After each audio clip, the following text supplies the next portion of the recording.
Iya, teman-teman, sobat-sobat sekalian, sobat bukan partai politik, saya cukup heran ya, bukan heran, terkejut ketika saya membuat konten, haruskah Pak Jokowi memaafkan Bang Rismon, Roy Suryo, dan Dokter Tipa?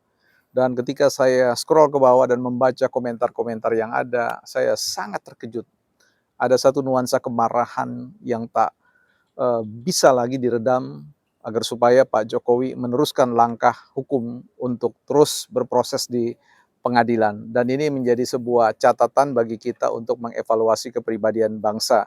Tetapi tentu kita tidak mengabaikan apa yang kita maksud dengan dimensi hukum di Indonesia, penerapan hukum atau aplikasi hukum dalam rangka tertib berbangsa, bermasyarakat, dan bernegara. Kita akan bahas tentang beberapa respon-respon ini di Bukan Partai Politik. Tentu sebuah ruangan yang disediakan, disiapkan untuk kita semua, hadir berargumentasi, bukan meninggikan suara, apalagi emosi. Don't raise our voice, emotion, but argument. Baik teman-teman, ya kelihatan ada beberapa posisi statement atau argumen yang disampaikan oleh rekan-rekan kita yang menyarankan what's gitu, kenapa harus diampuni ya? Dan beberapa komentar, no, no, no, ada yang berteriak, jangan. Ini sebuah ekspresi kemarahan yang sangat dalam dan berakar terkait dengan perilaku ya beberapa abang-abang kita atau mas-mas kita yang dianggap ya sudah keterlaluan dan persis seperti apa yang di-statement-kan oleh Pak Jokowi dengan mengatakan bahwa mereka telah menghina sehina-hinanya ya, merendahkan serendah-rendahnya dan ini dianggap orang bilang terlalu ya. Jadi ada dimensi keterlaluan yang sulit sekali untuk dibendung agar supaya Pak Jokowi tidak melaporkan atau meneruskan proses seperti itu di pengadilan. Tadi dalam konten yang saya sampaikan, kita mengajukan satu pendekatan yang disebut dengan pendekatan restoratif justice ya.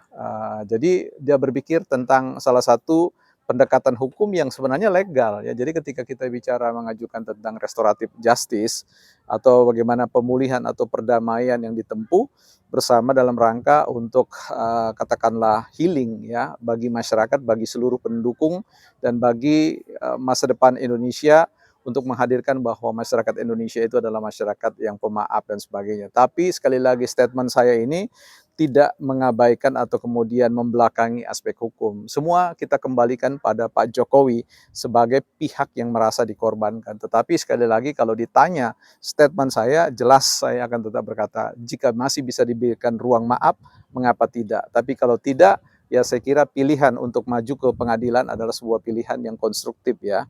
Sebuah pilihan yang memang kelihatannya diinginkan bukan hanya oleh Pak Jokowi sebagai korban, tetapi juga oleh pihak-pihak Bang Rismon, Mas Roy Suryo, dan yang lain-lain yang memang tidak ingin adanya restoratif justice, adanya damai dan sebagainya, mediasi dan sebagainya sebagaimana ditawarkan di dalam sidang-sidang sebelumnya.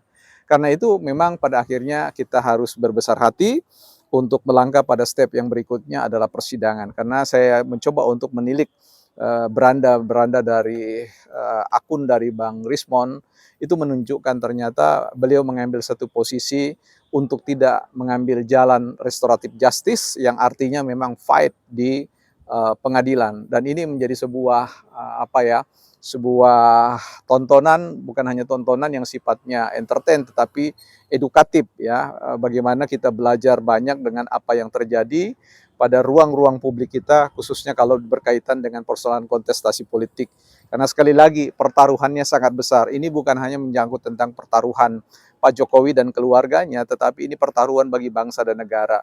Pertaruhan bagi masa depan ibu kota negara di Kalimantan, pertaruhan tentang sumber daya alam atau eksplorasi batu bara, eksplorasi mineral, emas, dan yang lain-lain yang tentu punya korelasi dengan pihak-pihak yang punya kepentingan bagaimana menghadirkan apa yang disebut dengan interaksi transaksional ya bagaimana kalau dalam konteks politik dalam teorinya Harold Laswell, who get what, siapa dapat apa. Jadi kalau kita koneksikan ke dalam isu-isu yang meluas bukan hanya sekedar persoalan ijazah palsu, tetapi ada pertarungan kekuatan, ada pertarungan besar antara para raksasa-raksasa atau kekuatan-kekuatan utama mayor yang kemudian mengarrange, memanage Indonesia, meliding Indonesia ke wilayah-wilayah yang tentu sesuai dengan kepentingan masing-masing.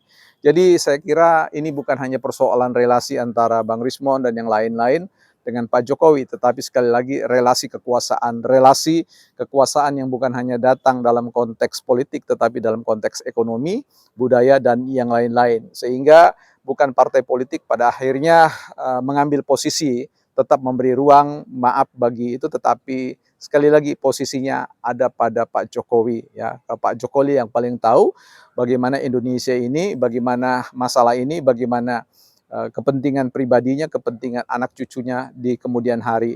Bagi kita sekali lagi upaya-upaya yang dibicarakan di panggung publik, di ruang publik terkait dengan usulan restoratif justice itu tetap relevan untuk dibicarakan ya, untuk menciptakan masyarakat yang tertib hukum, masyarakat yang menjunjung tinggi keberadaan hukum sebagai salah satu piranti bernegara. Sebab bagaimanapun juga kalau kita kembali kepada tesis Thomas Hobbes ya, berbicara untuk bagaimana mengendalikan naluri masyarakat yang liar, memang dibutuhkan sebuah negara yang kuat, dan negara yang kuat itu berbicara tentang apa yang disebut dengan pengedepanan upaya hukum sebagai suatu instrumen untuk menciptakan kedisiplinan bagi masyarakat untuk tidak melampaui hak-hak privatnya ya, untuk tidak memasuki wilayah-wilayah privat sebagaimana yang disampaikan bahwa isu ijazah adalah persoalan privat.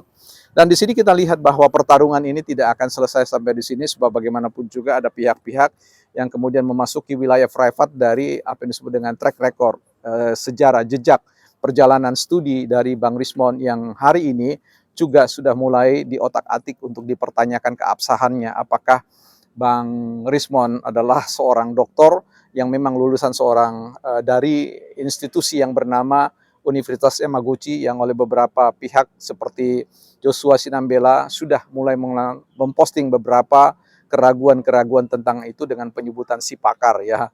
Nah, inilah yang kemudian harus dijawab. Bahkan ada bisikan yang mengatakan bahwa Bang Rismon coba berada pada posisi yang sama dengan Pak Jokowi, bagaimana menunjukkan foto-foto, foto wisuda, foto KKN, bahkan mungkin memperkenalkan teman-teman yang satu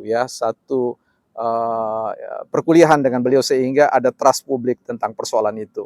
Tapi saya tidak mau ke situ terlebih dahulu karena itu nanti akan menjadi segmen yang lain. Tapi segmen kali ini kembali kepada fokus tentang persoalan, perlukah Jokowi memberikan maaf, perlukah restoratif justice dikedepankan, ya.